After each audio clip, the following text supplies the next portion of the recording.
Hello నమస్తే అందరికీ welcome to my channel Dil సేసు.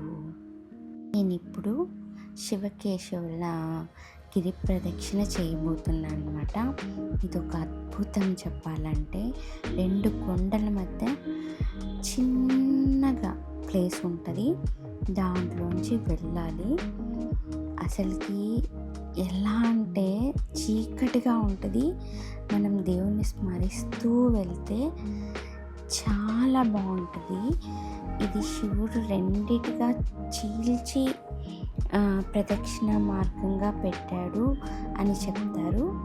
ఈ సొరంగం చీలినట్లు కనిపిస్తుంది, కానీ ఎక్కడ పగలగొట్టినట్టు కూడా కనిపించదు. ఎంత చిన్న మార్గం అంటే అంత చిన్న మార్గం, చాలా చీకటిగా ఉంటుంది. అసలుకి ఆ శివయ్యని ఇద్దరు నరసింహస్వామిని మనసులో అనుకుంటూ వెంకటేశ్వర స్వామిని చాలా హ్యాపీగా వెళ్ళిపోవచ్చు. ఎంత బాగుందంటే ఒక్కసారన్నా మనలో భక్తి ఉంటే ఇలాంటి ప్లేస్లోకి వెళ్ళి మనము నిజంగా దాన్ని ఎక్స్పీరియన్స్ చేయాలి. ఫస్ట్లో వెళ్ళటానికి నేను భయపడ్డాను, కానీ ఆ శివయ్యని వెంకటేశ్వర స్వామిని మనసులో అనుకుంటూ వెళ్ళాను. ఎంత బాగుందంటే అసలు చెప్పలేను మాటలు, అంత బాగుంది. పీస్ఫుల్గా అసలుకి ఏమంటే అక్కడ బ్యాట్స్ ఉన్నాయి, కొద్దిగా జాగ్రత్తగా వెళ్ళాలి అంతే. అవి చాలా చీకటిగా ఉంది కాబట్టి. కానీ శివుణ్ణి వెంకటేశ్వర స్వామిని అనుకుంటూ కదిలాను.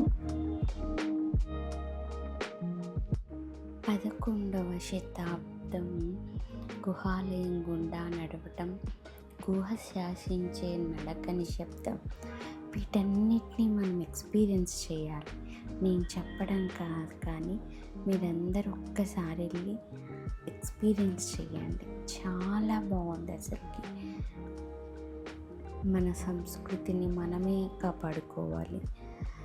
చాలా బాగుంది అసలుకి. అక్కడ నుంచి చూస్తే పైన ఎక్కడో వెలుగు, కిందంతా చీకటి. నా జన్మ ధన్యమైపోయింది అనుకున్నాను ఈ గిరి ప్రదక్షిణతో. మీరు కూడా ఇలాంటి ఎక్స్పీరియన్స్ చేయాలని నేను మీకు ఈ వీడియో షేర్ చేస్తున్నాను. మీకు కనుక ఈ వీడియో నచ్చినట్టయితే లైక్ చేయండి, షేర్ చేయండి, సబ్స్క్రైబ్ చేయండి. వీలైతే ఈ గుహాలయానికి వెళ్ళి మీ ఎక్స్పీరియన్స్ని నాతో షేర్ చేసుకోండి.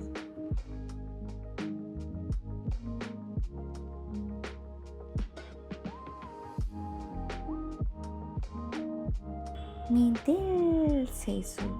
Thank you for watching.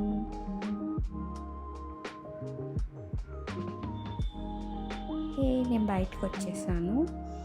చాలా బాగుంది అసలుకి. ఎంత బాగుందంటే ఎంత బాగుంది. ఒక్కసారైనా లైఫ్లో ఇలాంటివి ఎక్స్పీరియన్స్ చేయాలి, అప్పుడే మన జన్మ ధన్యం అవుతుంది.